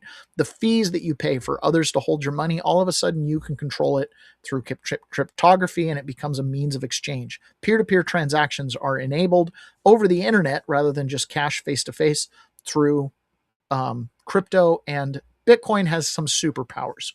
Okay, so there's a gentleman who was Bill Clinton's labor secretary. His name is Robert Reich, and he urged Democrats to vote against this upcoming Clarity Act. Okay, he calls it the Bitcoin and Crypto Clarity Act. It's just the Clarity Act. He says, quote, and this is kind of a quote from Jamie Dimon years ago, but he requoted it in his own words. Its only practical uses, what? Cryptocurrencies and Bitcoin are tax evasion, money laundering, fraud, speculation, and crime. No Democrat should vote for the so-called Clarity Act. Why is that? Okay. So in his perspective, he's saying, listen, the Clarity Act, all that environment is for fraud, whatever. Cynthia Loomis says, well, that's why we need the Clarity Act, because we need the government involved in making clear rules of the road on what can be prosecuted, what can't be prosecuted. The Democrats just had an all-out war against cryptocurrency, okay, after FTX failed. So they're saying, listen, it's all for fraud. Clarity Act, in my opinion, would change that, and I'll show you here why in a second. But he goes, all Democrats should oppose it. A bill backed by the crypto lobby that would make this Ponzi scheme even worse, as in there would be a transfer of wealth from the traditional legacy banking system into a new cryptocurrency banking system. And he goes, there's no legitimate use for crypto. So I'm not going to overly debate everything he says, but he does make another really good point. Throughout history. So this is him talking about what happens throughout history when there's crisis and war. And on this, in general, I do agree. And this is why we have to be conscientious of what's happening during this time of crisis in Iran. We've got the Russia conflict. We've got all this going on. And we are at the same time trying to overturn our monetary system, which means we got to be eyes wide open. Throughout history, war has always been part of the authoritarian playbook. That's because war takes over the news. War blots out criticism. War divides a nation's people, subjecting those against it to being called unpatriotic. War enables authoritarian leaders to take emergency powers that they use to stifle dissent at home, while they falsely claim to bring freedom to others abroad. War consumes everything. We must not let Trump's war in Iran do this. Donald Trump cannot be trusted to lead us during this pivotal time in our nation's history. He's unaccountable to America. He is lawless. He seeks conflict to cover up for his failures. He wants to consolidate more power into his hands, no matter what the collateral damage. He's launched a war in the Middle East that's already killing and wounding, but he's done it without our consent, without a plan, without a strategy, and without any clear idea about where it leads or how it ends. Unfortunately for Robert Reich, I agree with everything he's saying until he pins it all on Trump. I want to take Trump out of that conversation. I want to put Trump simply as a figurehead of a corporation who is trying to steer the ship. I really do believe that, okay? Even his actions in Iran, my opinion, they're justified. And even if there's a high cost in a certain way, it's way more justified than the cost we paid in Iraq and Afghanistan, right? Iran was directly involved in overthrowing our country. Okay, so Trump is a figurehead here. All the power that Trump has, Joe Biden had. You know, with a couple more things, the Supreme Court said, you can fire people finally. The Democrats just didn't want to fire anybody. Okay, but all those powers were there. The NDAA, the National Defense Authorization Act that Joe Biden signed in 2012, all of a sudden Trump sits at the head of that. So Robert's criticism here isn't fair to go against Trump. I would say all presidents have that power, and war eats everything. Okay, so that is the great caution we have to have here. So what is the solution, right? Robert Reich says Bitcoin, oh, this is only for criminals and money laundering and stuff like that. I don't really agree with that at all. In fact, I think Bitcoin is the ultimate solution. So this is Jeff Booth, who's considered, a very intelligent Bitcoiner. And he is talking about the options here, right? Bitcoin is different than any money supply that has ever existed. And it's different than other cryptocurrencies, which follow the same programs and the same ledger, but they're all recreations. Okay. They're all centralized in one form or another. Bitcoin stands alone, it stands sovereign, and it stands totally decentralized. This is always the solution. Yesterday, we talked about open source AI. Open source money is also the solution here. So let's listen to Jeff Booth. Just like what Robert Reich is saying, war eats up everything. And in the fiat system, it feeds the war machine and it needs more war. And in more war, more of your rights get taken as privileges. That stupid war on terrorism that started in 2001, that by 2012, they stripped away us, the non-terrorists, the normal American citizens, of our rights to fight the, quote, global war on terror.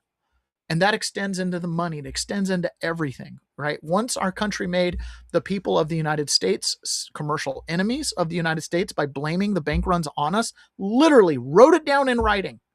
Wrote it down. That's what it says.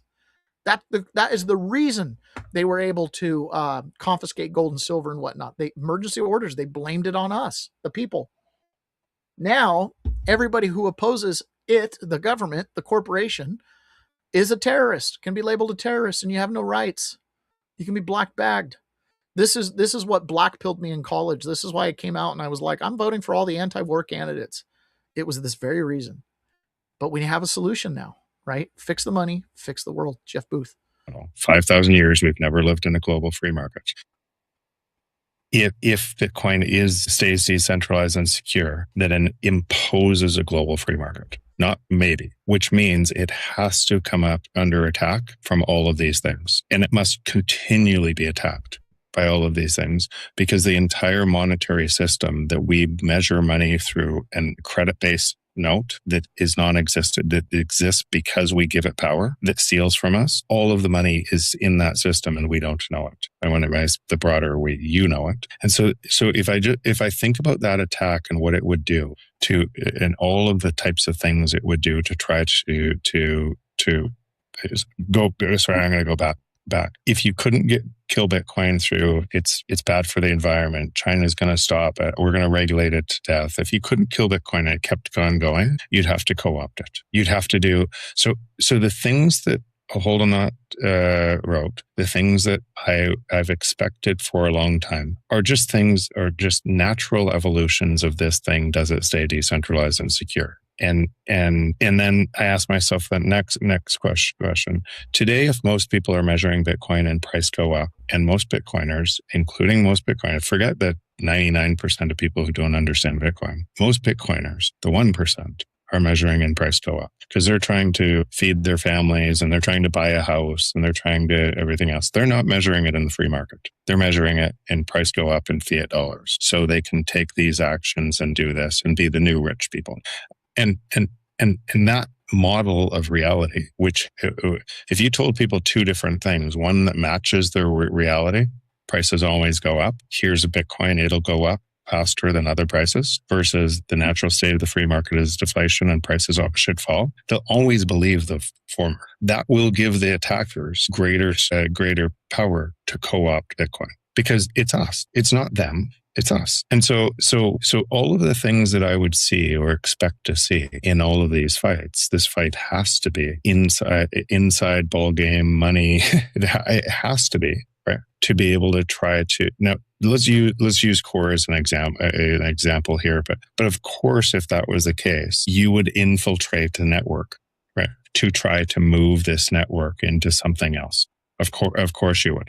Now you could now if you change that network, because I'm not saying everybody in core or anybody that funds core are bad actors. I'm not saying that at all. I'm saying a centralized group of people that has more influence than other people in designing the rules, of course, would be subject to this, and it would be really hard to know if you were being manipulated.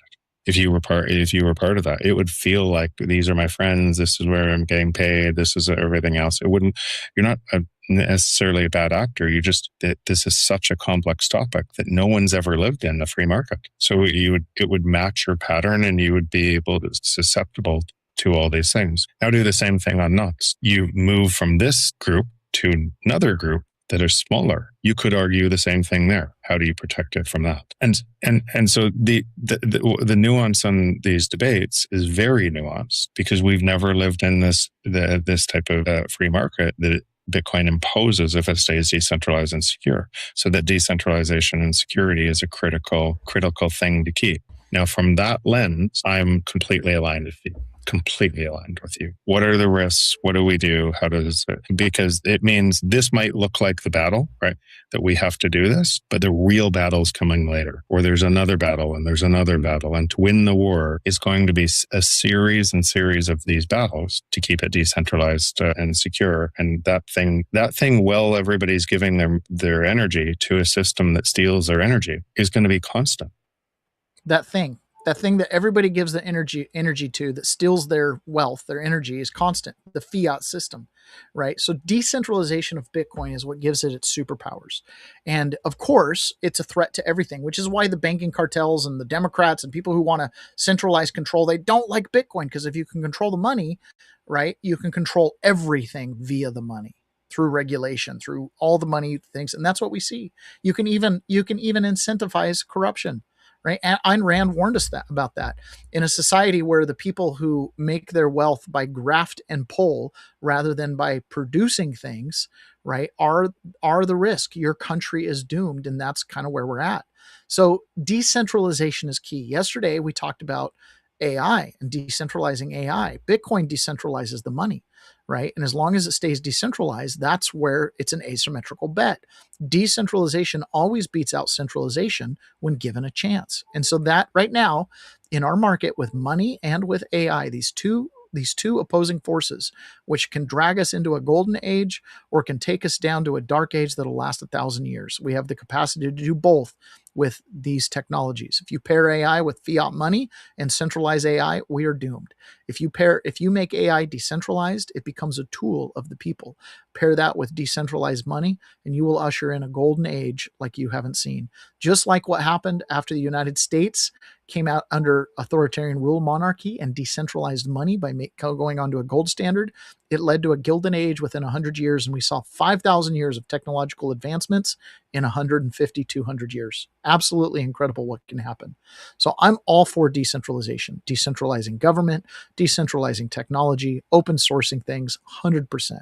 Here's another example of how we can decentralize AI. So this is a guy, he bought a $30 solar metastatic rig from his rooftop across 71 from his rooftop and across 71 neighboring nodes. It killed his $200 ChatGPT Pro and $200 Code Max. So 3 months ago, he bolted a Rack 46030 LoRa board with a 6-watt solar panel on a rooftop mount. The whole rig cost him $30 in used marketplace parts. The solar charges under complete cloud cover. And he's got the math there. The panel keeps the battery full even through a full day of cloud cover. Mesh handshakes with 71 neighboring nodes automatically. Every prompt over the RF link, the radio frequency link, answers back in under 3 seconds without cellular. So he's able to replace Claude and ChatGPT Pro, and he's able to use this rooftop-powered, solar-powered AI node. Check this out. Final form. This is used for off-grid communication, and as you can already tell, that red LED inside there is illuminated, and all that's telling us is this 6-watt solar panel is actually charging our battery in here, even though we have complete cloud cover today. The sun's not even out, and we're still getting a charge. That's absolutely phenomenal, and I have this mounted on a rooftop. This is going to service a lot of nodes in my area. I highly recommend investing in a Rack 4630 board like the one I have here.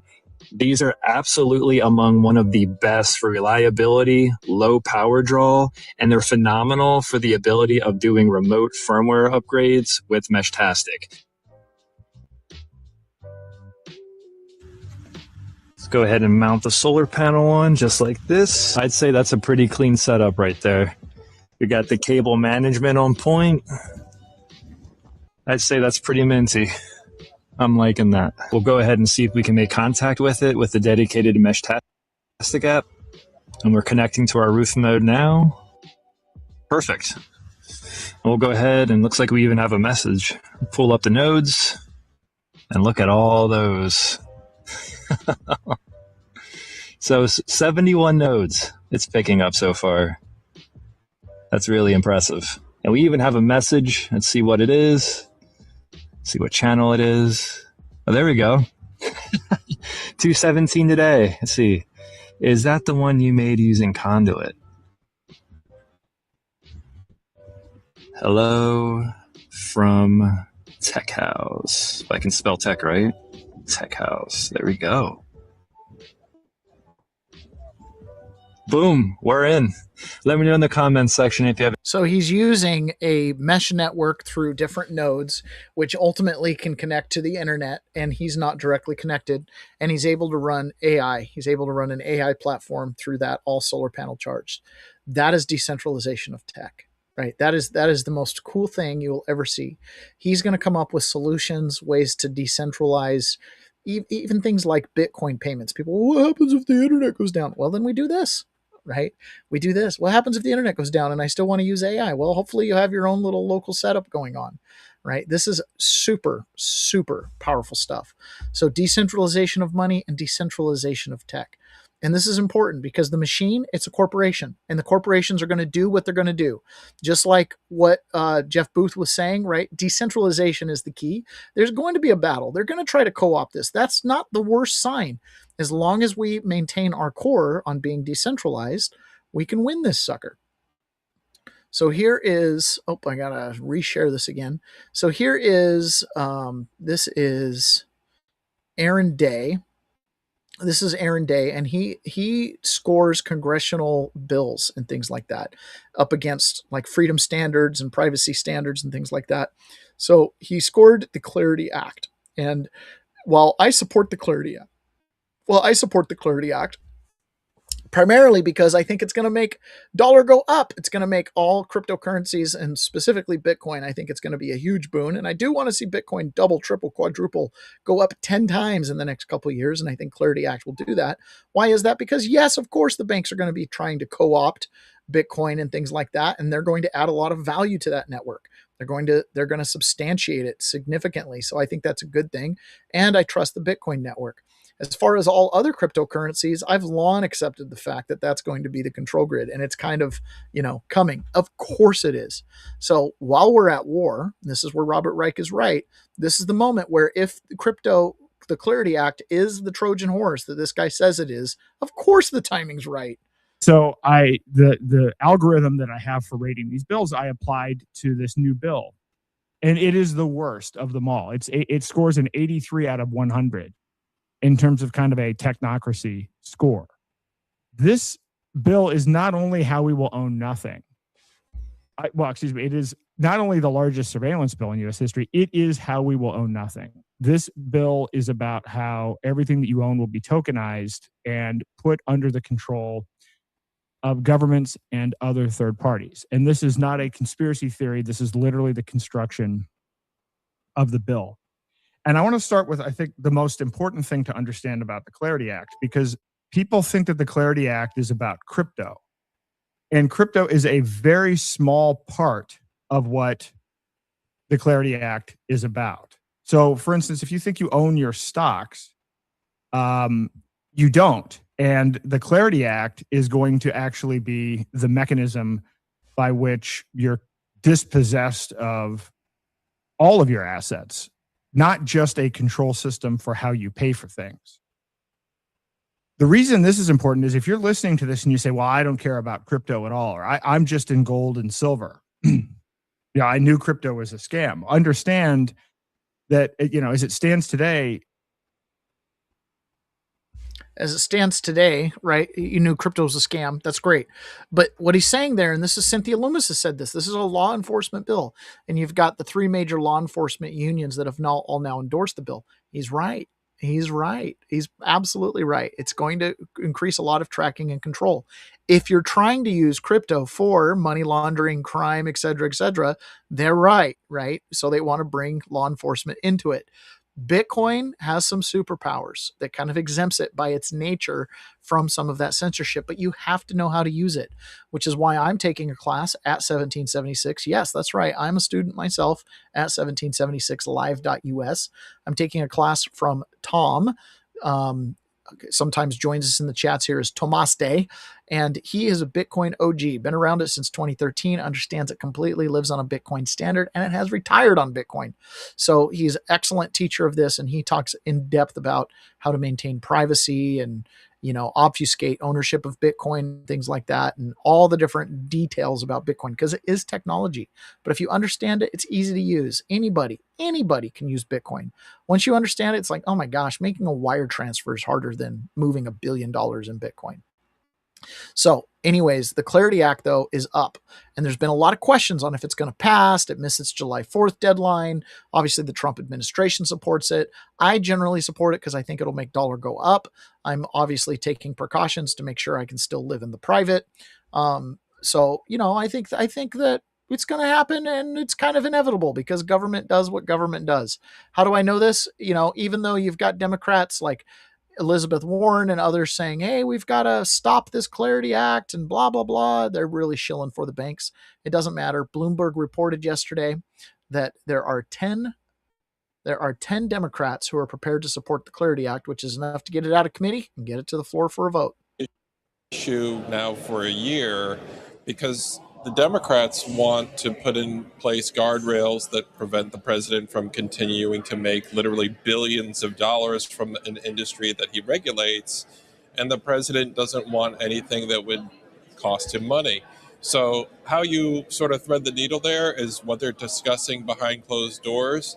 Tom Tillis, Republican of North Carolina, is working with Ruben Gallego of Arizona, the Democrat. They are trying to come up with some kind of compromise legislation to send to the White House this week in hopes of unlocking a deal.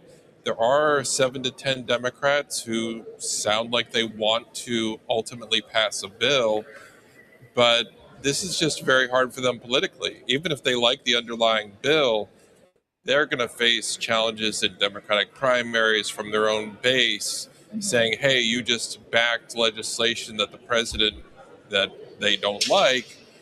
wants at a time when he's making literally billions of dollars.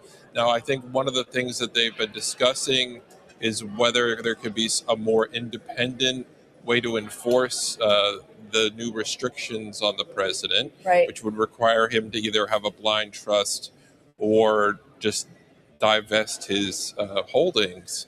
But it's really hard to see how you can get the president on board with that. So basically, Donald Trump's pump and dump schemes that he did when he was running are coming back to bite him in the butt. But it might be good because maybe we don't need the Clarity Act. Maybe we don't want it, right? For Bitcoin, it doesn't matter, but it would make the number go up. But if we got a cold slog through it, we believe in the fundamental principles of Bitcoin. And it's, if it stays decentralized, it forces everyone else to participate eventually. More Americans own Bitcoin than own gold. That's important. Kevin Warsh says Bitcoin is gold for people under 40. Whether or not the Clarity Act passes, Bitcoin is the only thing that will allow you to maintain privacy in the world that's coming. And the only thing that's going to maintain our sovereignty is if we don't become the puppets of the AI tools, but we become its masters. We've got to learn how to use it, decentralize it, and potentially even use it when the grid goes down. Because if they try to control the grid, you're going to want those radio frequencies signals and nodes and everything. But that's the power of decentralization, and I support Jason Huang and other technocrats that are adopting open source as kind of an auto pin pardon for things. Here's how you. All right, let's wrap up with this. Let's jump back to Anthony Fauci. This is Rick Scott cross-examining Anthony Fauci. This is a good one. We'll wrap up on this today, and when this is over, we'll talk to you again tomorrow. Fauci, I want to close with this. Here's how you impacted my family and people close to me. I have daughters with children. You can't imagine the questions they had around vaccines for their kids and themselves, and the pressure, the unbelievable pressure to make the right decision for their health. I can tell you pregnant women who worked with me were so scared because every time they went to the doctor, they were told something different about taking the vaccine, and you caused this.